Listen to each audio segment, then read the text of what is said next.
Com os irmãos mais uma vez e podermos novamente buscar na palavra do Senhor a orientação para as nossas vidas. Essa igreja que aos poucos nós vimos crescer e nós louvamos a Deus que ela não para de crescer. E nós agradecemos ao Senhor por isso. Irmãos, nós já lemos esse texto hoje, mas eu gostaria de convidar os irmãos a abrirem suas Bíblias no livro dos Salmos novamente e nós vamos ler o Salmo de número 29. Nós já fizemos a leitura que vai do versículo 1 ao versículo 4. Dessa feita nós vamos estudar o Salmo todo, Salmo de número 29.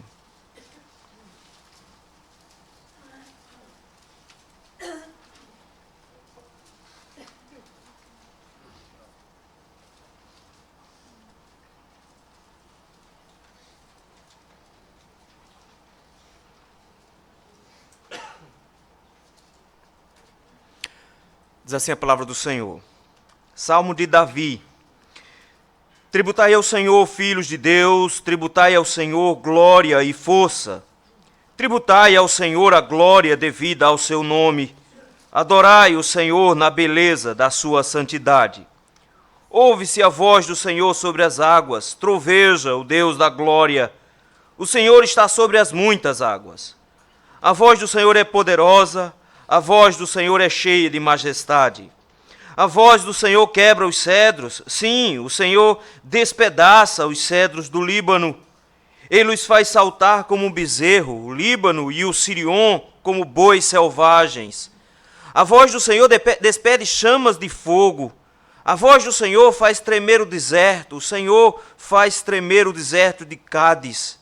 A voz do Senhor faz dar cria às coças e desnuda os bosques. E no seu templo tudo diz glória. O Senhor preside aos dilúvios. Como rei, o Senhor presidirá para sempre. O Senhor dá força ao seu povo. O Senhor abençoa com paz ao seu povo. Vamos orar? Santo Deus bendito e santo, nós te louvamos e te agradecemos, ó Senhor. Nós somos gratos, meu Deus, por tão grande privilégio de no dia do Senhor nós podemos nos sentar e reunir-nos com os irmãos, buscando a Tua presença em oração, cantando, adorando e bendizendo o Seu nome. Mas também, Senhor, nós louvamos porque a Sua sabedoria foi grandiosa em nos preservar a Tua palavra, para que pudéssemos hoje também, Senhor, ouvir a Sua voz. Senhor, nesse instante, meu Deus, humildemente, nós nos apresentamos diante de Ti, e rogamos ao Senhor graça e misericórdia, para que o Senhor fale conosco, meu Pai. Abra os nossos olhos, ajuda-nos, ó Senhor, para que o nosso entendimento seja correto sobre a Sua palavra, e principalmente, Senhor, que tenhamos conforto e ânimo para nossas vidas. No nome de Jesus Cristo é que nós te rogamos isso. Amém. Como muitos irmãos sabem, eu sou sertanejo, eu sou paraibano. E uma das grandes saudades que eu tenho do sertão é de chuva. Você pode dizer assim, mas pastor, chuva é o que mais tem aqui em Recife, com certeza tem mais do que lá. Mas a chuva de lá é diferente da daqui. A chuva daqui é silenciosa. Vez ou outra tem um trovãozinho aqui e outro acolá. No sertão não é assim não. O calor lá é muito grande e a temperatura é muito alta, de forma que quando se formam tempestades, ela nunca vem silenciosa. Ela geralmente vem acompanhada de muitos raios e trovões e o barulho é fantástico. Eu sei que eu já passei por maus bocados em situações como essa. Um raio já caiu a pouco mais de 200 metros de onde eu estava, mas não tinha jeito, a gente como menino ia correr para a rua para tomar banho. E o que mais me fascinava nas chuvas lá do sertão era a quantidade de raios e trovões e o barulho que um trovão realmente faz. Aqui, geralmente, quando você escuta um trovão, é lá longe. Lá não, lá você sabe exatamente quando um raio abre e o trovão vem seguido. Ele cai a poucos metros de onde a gente está. E isso assusta demais. E geralmente, quando a gente estava assustado, quando criança, minha mãe olhava para a gente e dizia, é Deus falando, escute Deus falando com você. E esse texto, meus irmãos, é exatamente a visão de Davi. Ele diz, é Deus falando em meio à tempestade. Esse salmo, meus irmãos, sem sombra de dúvida, é um dos salmos mais majestosos que nós temos na Escritura Sagrada. Ele é carregado de força, carregado de glória, carregado de poder. Mas é incrível porque a gente fica se perguntando o que é que Davi estava passando nessa situação toda. E é incrível porque também ele olha para uma situação apavorante e consegue enxergar em meio a isso motivos para glorificar a Deus. Ele já, no Salmo de número 8, ele estava lá numa noite de luar. No Salmo de número 19, ele estava numa manhã ensolarada, mas no Salmo de número 29, ele está no meio de uma tempestade, e ele acompanha essa tempestade passo a passo. Se os irmãos prestarem atenção no texto, o texto diz que os trovões começam a acontecer lá no mar, versículo número 3, ainda sobre as águas, e o Senhor já está lá governando essa tempestade que começa a se formar, e parece que ele está na montanha próximo a Jerusalém e consegue ver toda essa massa de águas se levantando do mar e se aproximando da terra, de forma que ela vem de frente a ele, mas em seguida ela volta um pouco para a sua esquerda. O texto diz que ela começa a seguir em direção ao Líbano, chega por sobre o Monte Hermon, no versículo de número 6, ela está sobre o Sirion, e ela dá a volta por trás dele, chegando até o deserto de Cádiz, que é onde ela finalmente se encerra. Ele vê essa tempestade de raios e trovões enormes e contempla todo o caminhar dela, e ao ver toda aquela grandeza, todo aquele poder, ele não agradece à mãe natureza, ele não fica impressionado com a mãe natureza, mas pelo contrário, ele se impressiona com a glória do Senhor, com a grandeza do Senhor, com o poder do Senhor. Esse não é o primeiro salmo que trata nessa estrutura aqui. Nós temos, por exemplo, o Cântico do Mar, de Êxodo capítulo 15, o Cântico do próprio Absalão, em Números 23, o Cântico de Débora, em Juízes, capítulo de número 5. Mas o salmista faz esse salmo aqui não se tornar tão maçante de alguma maneira esses tipos de salmos e poesias hebraicas são, mas ele quebra esse salmo com sons fantásticos, como por exemplo, a expressão a voz do Senhor, em hebraico, ele tem um som como que de trovão mesmo. E ele organiza esse salmo de tal maneira que, ao descrever o caminho da tempestade, ele mostra a glória do Senhor, a majestade do Senhor, desde o início até o final, de como o Senhor se manifesta em meio a essa tempestade, entronizado em meio a essa tempestade. Esse salmo, meus irmãos, é usado pelos judeus na sinagoga para o dia de Pentecostes. De alguma maneira, parece que de alguma forma o Senhor também nos aponta o fato de que a igreja do Senhor deveria olhar para esse lugar, para esse momento onde a glória do Senhor se manifesta no meio do seu povo. Não só em Atos capítulo 2, mas de como a igreja do Senhor olha e contempla agora a glória do Senhor no meio do seu povo. Israel, naquela época, vivia em meio a dificuldades, com a tentação de ceder a Baal, o Deus das tempestades. Aquele que, de alguma forma, segundo eles, controlava a chuva e a fertilidade. De repente esse texto diz, não, a glória da tempestade não é de Baal, a glória da tempestade é do Senhor. E é sobre isso que eu gostaria de ver com os irmãos hoje, sobre a glória de Deus revelada nesse salmo. A glória do Senhor, em primeiro lugar, se manifesta desde o seu templo celestial, versículos de 1 a 11. Vejam, meus irmãos, que de repente o texto nos começa a mostrar de que essa glória se manifesta em aspectos bem interessantes. O versículo número 1 diz, tributai ao Senhor, filhos de Deus. E essa expressão é repetida não só no versículo número 1, mas se os irmãos prestarem atenção, versículo 2 ele continua, tributai ao Senhor. É como que dizendo, vocês devem ao Senhor algo.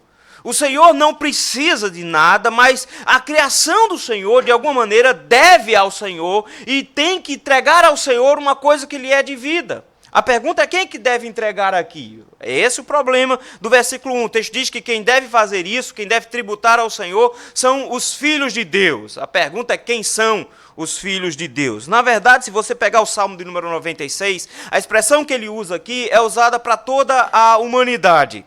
A palavra também, em alguns momentos, por exemplo, o Salmo de número 97, vai falar de deuses ou até de anjos. E se você pegar, por exemplo, o comentário de Matthew Henry, ele vai dizer que isso aqui se refere, na verdade, a governantes da terra, aos reis da terra, aos juízes da terra. Mas de alguma forma, meus irmãos, a expressão filho de Deus geralmente aponta para anjos. E na maioria das vezes, ele aponta para o fato de que Deus está entronizado nos céus e que aqueles que assistem na sua presença, ao contemplá-lo, deveriam tributá-lo e o fazem por toda a eternidade para a glória do Senhor. E é incrível como o Salmo de número 29, pelo menos esses versículos iniciais, se juntam a Isaías capítulo 6. Porque duas palavras se repetem o tempo todo nesse Salmo: glória e o conceito de santidade. Notem que esses anjos adoram a Deus, versículo número 2, na beleza da santidade. E Isaías capítulo 6 nos diz que quando o profeta contempla, ele diz que viu a glória do Senhor enchendo o templo. E a glória do Senhor remete imediatamente a serafins cantando e entoando: santo, santo, santo. De forma que a glória e a santidade do Senhor se juntam para mostrar a majestade do Senhor, para mostrar a grandeza do Senhor. Então, de repente, Davi conclama os anjos a glorificarem e a bendizerem ao Senhor pela sua grandiosa força, pela sua grandiosa majestade, pela sua glória. Versículo número 1, ele diz: tributai ao Senhor, filhos de Deus, tributai ao Senhor glória e força.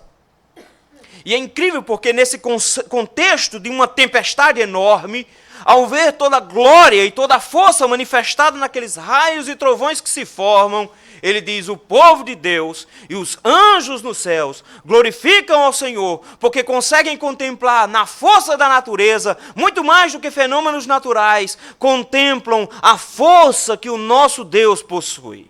Qual é o desafio dele aqui? O desafio dele aqui é nos mostrar esse poder do Senhor manifestado agora de forma muito palpável.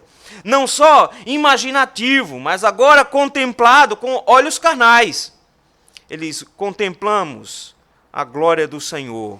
Veja que no versículo 2 ele diz: tributai ao Senhor a glória devida ao seu nome.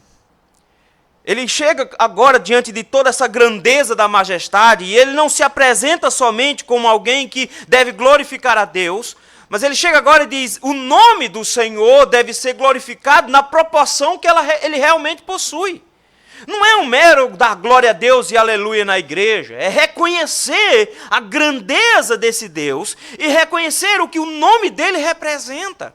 Reconhecer que de forma majestosa o Senhor se manifesta ao seu povo. E é incrível porque de alguma maneira nós vemos a glória do Senhor sendo manifestada em Israel, no monte também, lá no Monte Sinai, se apresentando a Moisés e o seu rosto sendo agora luminoso por dias. E ele diz agora: precisamos nos lembrar da glória do Senhor, dessa glória que ele possui e de que ele deve ser glorificado por nós por causa da qualidade da glória que ele possui. Se você olhar, versículo número 2, ele diz: adorem ao Senhor. Ele de repente disse: tributai ao Senhor, mas versículo 2 ele termina: adorai o Senhor. Adorem ao Senhor. Mas como adorar ao Senhor? Simplesmente num ato de formal de culto? Não. O conceito que ele traz por trás é de que ao contemplar a grandeza do Senhor, ao contemplar a glória do Senhor, não é possível nos curvarmos, deixar de curvar-nos em adoração ao Senhor. E aí vem um grande conceito do culto ao Senhor, que é adorai ao Senhor na beleza da sua santidade. A expressão pode ser com vestes santas também, algumas versões inclusive trazem assim. Mas, ao que parece, o que ele trata não é necessariamente de uma qualidade dos adoradores, mas é o que leva os adoradores a se apresentar de forma tão humilhada. É o fato deles contemplarem a santidade de Deus. Esse é o grande atributo, meus irmãos, que nos leva a adorar. É saber que o Senhor é santo e que ele se manifesta a nós em poder e em glória. E que essa manifestação deveria nos diminuir a tal ponto para que nós contemplássemos um Deus inacessível, mas que pela graça nos tornou acessível. João diz que Cristo é a manifestação dessa glória. E que ele é o caminho para nos trazer de volta à presença de Deus, que a santidade dele nos impede de nos aproximar. A santidade do Senhor, meus irmãos, é o grande fator que nos preocupa no que diz respeito a nos aproximarmos do Senhor. Em Êxodo capítulo 24 nos diz que quando o povo de Deus se aproxima do monte, e eles deveriam subir o monte para adorar o Senhor, a grande preocupação deles é que um Deus santo deveria exterminar o pecado diante de si.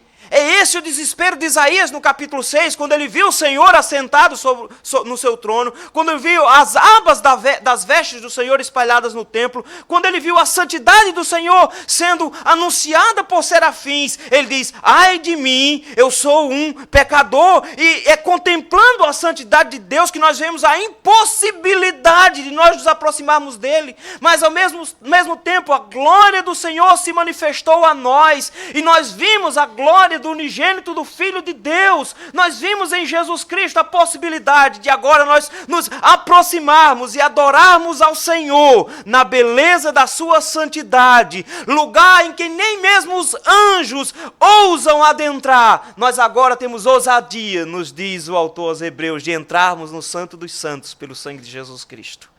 Nós vimos a glória de Deus em Jesus. Nós podemos adorar ao Senhor na beleza da sua santidade. Nós podemos adentrar a sua presença. A santidade do Senhor agora não mais nos assusta, mas nos encanta. Nós somos convidados então a essa adoração. Em segundo lugar, a glória do Senhor se manifesta também aqui na tempestade da terra, versículo de 3 a 9. Versículo 3, ele chega agora e começa a descrever, passo a passo, essa enorme tempestade. Ele diz: ouve-se a voz do Senhor sobre as águas. Ele está aqui no monte, de repente ele está vendo a tempestade se formando lá no mar. E ele diz: eu já escuto a voz do Senhor lá no mar. Daqui eu já escuto o Senhor trovejando. Só que quando nós pensamos em trovejar, a pergunta é: por que trovão como uma expressão da voz de Deus? Primeiramente, alguns pensam, é porque vem do céu. E porque vem do céu seria então a manifestação do Senhor se apresentando ao seu povo. Mas também, meus irmãos, o fato de que foi assim que o Senhor se apresentou para entregar a lei. Foi assim que o Senhor se apresentou no Monte Sinai, por trovões e raios. E a voz do Senhor era tão assustadora que o povo, que uma vez reclamou de Deus não falar diretamente com eles, achou muito boa a ideia de que Moisés fosse o interlocutor. Quando ouviram a voz de Deus trovejando do monte, eles desesperaram-se diante da grandeza da voz do Senhor. E de repente Davi olha para aquele barulho que se forma lá no mar e diz: eu contemplo desde agora um pouco, um vislumbre do que foi a voz de Deus se apresentando lá naquele monte. E eu vejo como o Senhor é poderoso, porque somente com o som do Senhor ele já faz muita coisa. Mas o Salmo, meus irmãos, no versículo número 3... aponta para um texto muito mais antigo do que do Monte Sinai. Ele nos aponta para Gênesis capítulo 1, quando diz que o Espírito do Senhor pairava sobre a face das águas, e que de repente um estrondo enorme se forma, dizendo: haja luz, e houve luz. De repente, se houve um estrondo dizendo: se formem terra, se separem as águas, se organizem num montão. E o texto nos aponta para o fato de que o Senhor, pela sua voz, manifesta todo o seu poder. Nós crentes não precisamos de ações físicas de Deus. A sua voz é tão poderosa que criou todas as coisas. Nós cremos e nos rendemos diante do poder da voz de Deus. A voz do Senhor agora se manifesta sobre as águas. E ele diz, com todas as letras: troveja o Deus da glória. A sua voz forte agora começa a produzir mudança na terra. Não só a construindo lá no capítulo 1 de Gênesis, mas agora a modificando e a subjugando em todos os sentidos. Acompanhe comigo. Ele diz: troveja o Deus da glória. O Senhor está sobre as muitas águas. A voz do Senhor é poderosa. E por 7 vezes ele vai repetir essa expressão: a voz do Senhor, a voz do Senhor, a voz do Senhor. Ele descrevendo isso aqui, ele diz: a voz do Senhor, ela é cheia de majestade. A voz do Senhor manifesta a sua glória. Ouvindo trovões, Davi escuta a majestade do Senhor modificando o mundo. Como? Versículo 5. o Senhor quebra cedros. A tempestade agora já avançou do mar, e quando ele olha para a tempestade no mar, ele lembra de Gênesis capítulo 1, ele lembra de Êxodo, o Senhor falando no Monte Sinai, mas à medida que ela vai entrando, ela começa a manifestar realmente o seu poder, ela começa a manifestar de que ela não é só uma voz do passado, mas que ela é uma voz presente, e que ela ainda produz mudanças, e o texto nos diz que ela se aproximando, a tempestade passando um pouco à sua esquerda, começa a adentrar na região do Líbano, numa região que era conhecida por grandes cedros, e ele diz, e olha o estrago que o Senhor vai fazendo à medida que ele se encaminha para o Monte Hermon. Ele vai quebrando cedros em seu caminho. O que tudo indica, o que Davi está vendo não é só o abalo de um trovão, porque você vai ver que versículo 6 é o barulho que o trovão faz. E quando o trovão se expande numa onda de choque, ele causa realmente esse abalo no chão, mas ele chega agora e coloca aqui os raios que esse trovão produz. Ele está destruindo árvores no seu caminho. Grandes cedros. Uma árvore tão dura e tão resistente, a ponto de que muitas vezes na Bíblia ela é comparada a grandes reinos, nações poderosas. Elas são comparadas a cedros. E o texto agora de repente chega e diz, o Senhor vai desmanchando cedros pelo caminho. Eu não sei se vocês conhecem algumas árvores sertanejas. Tem uma árvore no sertão com um frutozinho pequenininho que o pessoal usa para fazer sabão. E ela é uma árvore imensa. Se você pensar numa mangueira, a mangueira fica pequeno perto dela. E uma vez eu passei por perto de uma que me assustou. Uma árvore enorme, enorme. Um raio atingiu na noite anterior e eu e meu pai estávamos passando pelo mato e a gente encontrou essa árvore lá. E uma árvore imensa que precisaria de uns 4 ou 5 homens para abraçá-la. Foi rasgada ao meio e ela literalmente foi rasgada de dentro das raízes. Ele arrastou, rasgou no meio e colocou metade de um lado e metade do outro. E as raízes foram arrastadas do chão. E ela foi separada literalmente ao meio por um raio. Ele diz, cedro não é nada na presença da voz do Senhor. O Senhor, quando manda os seus raios, a voz do Senhor quebra cedros. O Senhor despedaça os cedros do Líbano, faz virar palito de dente. Ele destrói isso aqui. E o barulho que o trovão faz, ele diz, o Senhor estremece tudo que existe ao redor. De repente, meus irmãos, ele manifesta o fato que o trovão é uma consequência dos raios.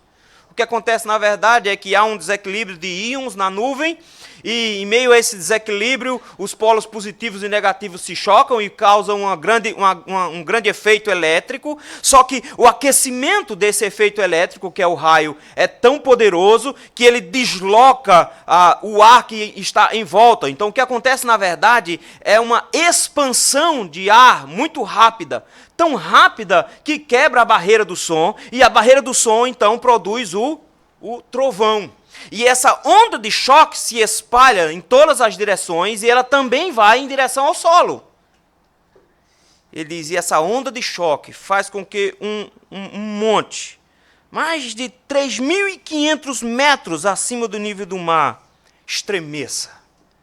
A voz do Senhor faz com que esse monte comece a saltar. O texto diz que ele faz saltar como o bezerro, o Líbano e o Sirion como bois selvagens. Ele diz, a gente sente o monte balançando. O Senhor não está agindo com uma mão específica, é só a voz dele. Ele só está falando. E quando ele fala, a onda de choque é tão poderosa que árvores caem, se despedaçam por raios, e o monte se balança que mais parece um bezerro. É isso que está acontecendo. Mas ele de repente vê agora esse bezerro saltando diante dos seus olhos e diz, eu preciso entender que a voz do Senhor causa um estrago enorme por onde passa. Versículo 7 diz, o Senhor produz incêndios no caminho. Essa tempestade de raios, meus irmãos, está matando muitas árvores por meio de incêndio. Mas o que ele vê, na verdade, não é destruição de uma floresta. Ele vê o Senhor produzindo fogo no caminho por onde ele passa. Do Senhor produzindo uma mudança tão grande que até chegar no deserto, versículo número 8, essa mudança se expande da maneira como ele bem entende. Versículo número 8 diz: a voz do Senhor faz tremer o deserto, o Senhor faz tremer o deserto de Cádiz. Agora a tempestade já deu a volta completa, ela já saiu do mar, já seguiu em direção ao Líbano, já subiu o Monte Hermon, já desceu o Monte Hermon e ela agora começa a ficar na parte de trás, nas costas de Jerusalém, e ela se dirigindo em direção ao deserto, ele diz, mas ele continua fazendo tremer, ele faz tremer desde o mar até o deserto, o Senhor vai por toda a região de Israel, mostrando o seu poder, de forma que não só as árvores sentiram, não só o monte sentiu e se abalou, mas até os animais entram em desespero, versículo número 9. Essa é uma senhora tempestade. Versículo 9 diz que a voz do Senhor faz dar cria às coças. É bem verdade que tem algumas versões mais antigas que trazem a palavra coça aí, só mudando as vogais, pode virar também carvalhos. E há quem diga que ele está falando ainda em carvalhos. No entanto, a expressão que ele usa aqui para dar crias pode ser dançar ou balançar. E aí o pessoal pode achar que a ideia é de que o Senhor faz com que os carvalhos lá daquela região balançassem. Mas aí eu fui para um especialista em Antigo Testamento, falando com um pastor, o senhor, acho que vocês conhecem, Paulo Brasil. Aí ele disse, não, é dar cria às costas mesmo. Então tá ótimo. A expressão aqui, meus irmãos, é que esses animais ficam tão assustados, com barulho e com o chão tremendo, que elas antecipam o parto. Elas antecipam o parto. E o texto nos diz que esses animais então começam a parir. Porque o Senhor está limpando as florestas. Notaram aí? O Senhor desnuda os bosques. É uma tempestade tão forte que, à medida que ela vai andando, onde havia uma floresta, de repente se torna uma campina. E ele faz mudança em toda a região. Só com a voz. Só com a voz. É por isso que agora ele retoma os anjos, a criação lá do versículo número 1, dizendo, filhos de Deus, adorem na beleza da santidade. Ele diz agora no seu templo, tudo diz glória. Esse clímax agora, meus irmãos, da voz do Senhor produzindo tudo, ele diz, tudo tem que dizer glória. Tudo tem que proclamar glória. É incrível porque Jó viu exatamente isso. No capítulo 38 ele olha para a criação e vê a glória do Senhor. Toda a terra está cheia da glória do Senhor. E de repente essa manifestação da glória do Senhor, ela nos apresenta agora o fato de que o Senhor ainda controla todas as coisas. E que a voz do Senhor ainda pode produzir mudanças. E que a voz do Senhor deve ser temida na mesma proporção que ela foi em Gênesis capítulo número 1. A voz do Senhor é o próprio Jesus Cristo, ele é o Logos, ele é a palavra do Senhor. E ele igualmente é poderoso em todos os sentidos. Nós vemos a voz do Senhor, Jesus Cristo, sobre as águas, caminhando sobre ela, como quem caminha em terra seca. Nós vemos a voz do Senhor dizendo para o mar, fica quieto, e o mar ficando quieto. Nós vemos a voz do Senhor olhando para uma árvore e dizendo, maldita seja, nunca mais se encontre fruto em ti, e ela secando imediatamente. A voz do Senhor ainda é poderosa em Jesus Cristo. Mas a voz do Senhor é igualmente poderosa por meio da sua palavra. Só existem 2 momentos na Bíblia em que a Bíblia fala de que Deus sopra alguma coisa. Em Gênesis capítulo 2 diz que o Senhor soprou no fôlego de vida nas narinas do homem e ele se tornou alma vivente. Mas em Timóteo, o Senhor diz que o Senhor soprou a sua palavra também. E que essa palavra é tão viva quanto nós. E de que a palavra do Senhor, ela é igualmente poderosa. E que nós não precisamos de subterfúgios, nós não precisamos de elementos pirotécnicos, nós não precisamos de teatro na igreja, nós não precisamos de muitos elementos poderosos, nós somos lembrados de que a voz do Senhor ainda está sobre nós. E que ela possui igual poder, e que em Cristo essa voz ainda produz mudanças imensas. O Senhor ainda fala no meio do seu povo, não necessariamente pelos nossos ouvidos, mas Ele nos fala por meio da sua palavra, que é tão poderosa quanto ela consegue transformar homens mortos em seus delitos e pecados, em homens vivos que adoram ao Senhor para sempre. A voz do Senhor ainda está entre nós. A voz do Senhor está entre nós, em Cristo e na sua palavra. Terceiro e último lugar, meus irmãos, a glória do Senhor se manifesta no seu reino soberano. Versículo de número 10 e 11. Aqui são as consequências rápidas da chuva. Porque essa chuva não veio só com raios e trovões. Isso já foi um grande estrago. Nós já vimos árvores sendo despedaçadas por meio dos raios. Nós já vimos um monte inteiro se abalando e se tremendo e pulando por causa do trovão. Nós já vimos uma floresta inteira sendo desbravada e exterminada por meio do fogo. Mas de repente ele diz, mas teve água também. E ao ver os rios aumentando a quantidade de águas, a ver os riachos se jogando água, ele se lembra de um outro evento também de Gênesis. E agora, versículo 10, ele diz, o Senhor preside os dilúvios. A palavra dilúvio só vai aparecer em Gênesis capítulo 6. Então a referência não precisa falar muito. Não está dizendo, o Senhor preside a chuva. Ele não está dizendo só isso. Isso seria importante, afinal de contas, ele está combatendo Baal, que era aquele pretenso Senhor que governa as tempestades. Ele diz, não é uma tempestadezinha que eu estou me referindo. Essa tempestade que ele viu aqui é pequena, é minúscula comparada à de Gênesis. Ele está falando que o Senhor preside dilúvios. Não é uma mera tempestade de raios, trovões e um pouco de chuva que deu até para inundar muita coisa. Ele viu rios caindo aqui e se lembra de que o Senhor, ele presidiu no passado um evento de chuva tão grandioso que inundou o planeta inteiro e matou a humanidade praticamente inteira, se não fosse por alguns que ele mesmo quis salvar. Ele simplesmente se lembra do tamanho dessa tempestade e diz, o Senhor governa poderosamente a natureza, governa poderosamente os dilúvios, por isso ele executa a sua justiça, ele executa a sua punição de forma poderosa. E que as tempestades, o trovejar, as águas deveriam nos lembrar de que o Senhor já destruiu o mundo, o Senhor já julgou uma vez. E ao ver toda aquela demonstração de glória, toda aquela demonstração de poder, ele diz, o Senhor já fez isso de forma muito maior. O Senhor já fez isso de forma muito mais poderosa. O Senhor já julgou o mundo. O Senhor já destruiu o mundo no passado. Mas de repente ele diz, o Senhor presidirá para sempre.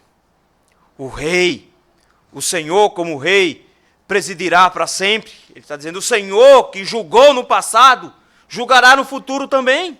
O mesmo Deus que pela sua voz acabou com o mundo e o restaurou em seguida, é o mesmo Deus que vai restaurar no final, porque ele também vai destruí-lo. Ele nos lembra de que o Senhor, meus irmãos, se apresenta poderoso diante de nós para que nós o temamos em seu juízo. Ele julgará o mundo. E o Salmo nos diz, julgará o mundo com justiça e os povos consoante a sua fidelidade. Ele vai julgar, e ele virá para julgar. Agora a gente fica mais desesperado ainda. Porque o texto começou dizendo, os anjos glorificam ao Senhor nos céus, porque eles contemplam a santidade de Deus, eles veem o tamanho da glória do Senhor e eles tributam ao Senhor a glória. Aqui na terra nós contemplamos a criação do Senhor, nós vemos a grandeza do Senhor numa tempestade, produzindo mudanças e destruição por onde passa, e nós glorificamos ao Senhor junto com os anjos, sabendo que o Senhor é poderoso no final, mas agora nós ficamos desesperados porque Ele aponta a tempestade para nós. Não é só uma tempestade passando ao largo. Ele não está vendo só uma tempestade se formando lá e passando à sua direita. Ele está vendo o Senhor apontando uma tempestade para os homens. Ele dizendo, ele já apontou uma tempestade uma vez para os homens. E ele destruiu os homens nessa tempestade. E de repente a gente fica apavorado, porque no versículo 10 ele aponta de novo e diz, e ele não perdeu a capacidade de presidir dilúvios. O que faz com que Deus não destrua tudo com água de novo? Era tão fácil para ele? A Bíblia diz que a única coisa que ele precisou fazer foi abrir as comportas. Que é um ato, meus irmãos, de deixar acontecer. É como se ele estivesse segurando as comportas. Ele simplesmente deixou. Talvez por isso o salmista diga que se o Senhor virasse as costas, os animais do mar morreriam, porque acabaria neles o fôlego. Só o Senhor só deixa. Por que ele não faz isso? Se hoje, olhando para o mundo como está, não está muito diferente de Sodoma e Gomorra, onde ele já destruiu com fogo, não está muito diferente de Gênesis capítulo 6. Se o mundo está tão perdido assim, tão destruído por causa do pecado assim, por que ele não terminar logo com isso? Com água de novo? Por causa do versículo 11. Versículo 11 diz, o Senhor dá força ao seu povo, o Senhor abençoa com paz o seu povo. Por que é que o Senhor não destrói, meus irmãos? É porque aqui, no final desse salmo, depois de uma grandiosa chuva, de tempestade, depois de rios se enchendo, no versículo número 10, versículo 11 aparece como um arco-íris sobre nós. E em Gênesis nos diz que após o dilúvio, o Senhor mostrou a Noé um arco-íris. E o que leva-nos a ter a expectativa de que o Senhor não destruiu a todos e não fará novamente, mesmo ainda continuando presidindo dilúvios, é que ele disse, nunca mais destruirei a terra com água. Que certeza eu tenho, eles, toda vez que chover e aparecer um arco nos céus, colorido, que não tem nada a ver com LGBT, é porque você se lembrar de que minha graça se manifesta entre vocês e eu não vou matá-lo mais desse jeito. O Senhor não perdeu o poder, ele simplesmente fez uma promessa.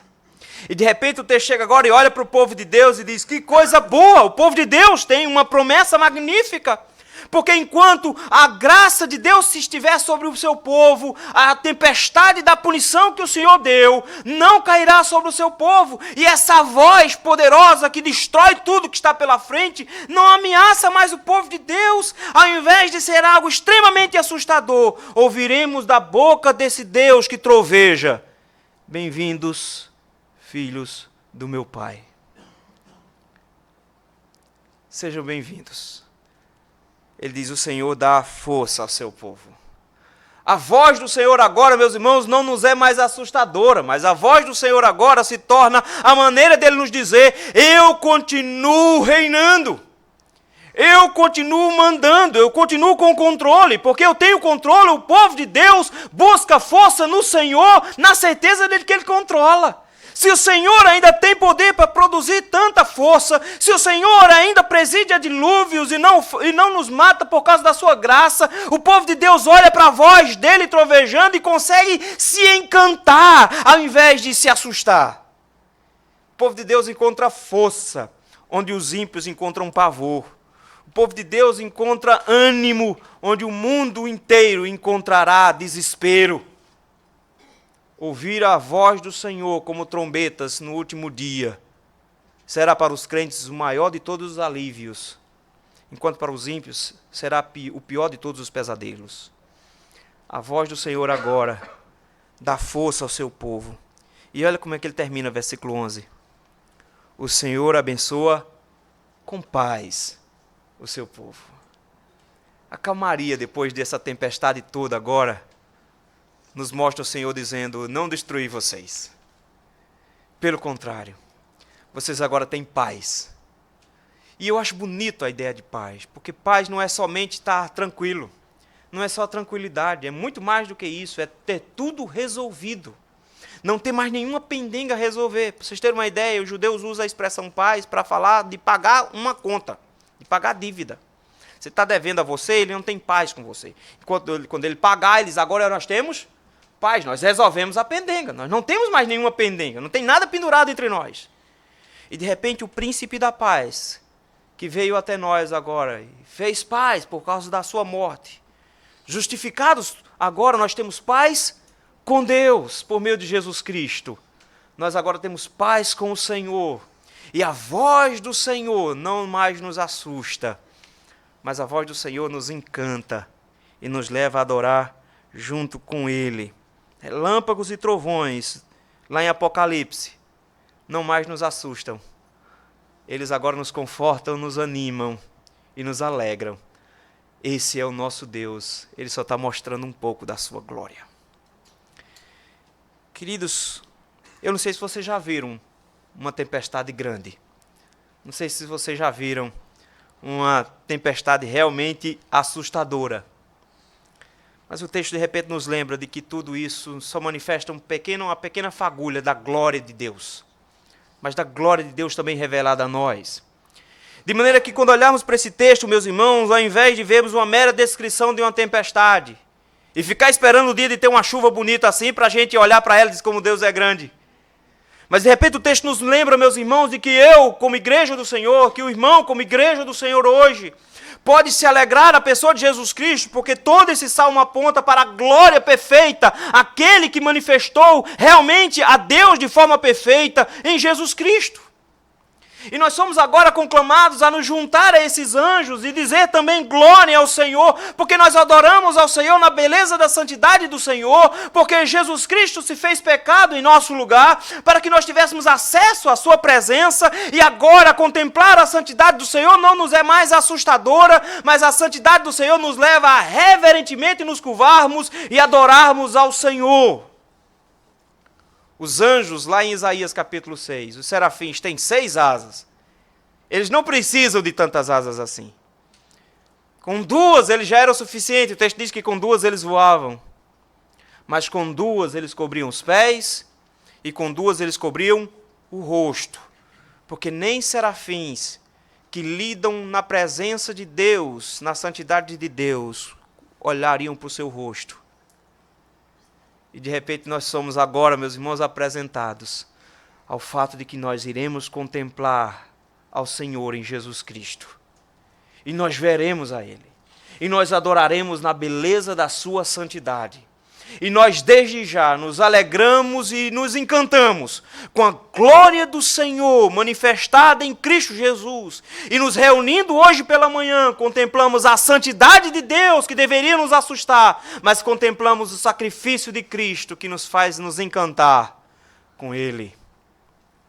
O mundo, meus irmãos, pode ser terrível para nós. O mundo pode ser muito assustador para cada um de nós. Mas o Senhor nos lembra de que Ele mantém o controle sobre todas as coisas. De que o Senhor está, meus irmãos, controlando o mundo. E de que à medida que o Senhor anda, a voz do Senhor permanece produzindo mudanças. Que a voz do Senhor ainda é um trovejar no meio do mundo. E que o Senhor produzirá destruição com a sua voz por onde Ele passar. Mas que a voz do Senhor, na pessoa de Jesus Cristo e na sua palavra, ainda produz mudanças muito maiores no meio do seu povo.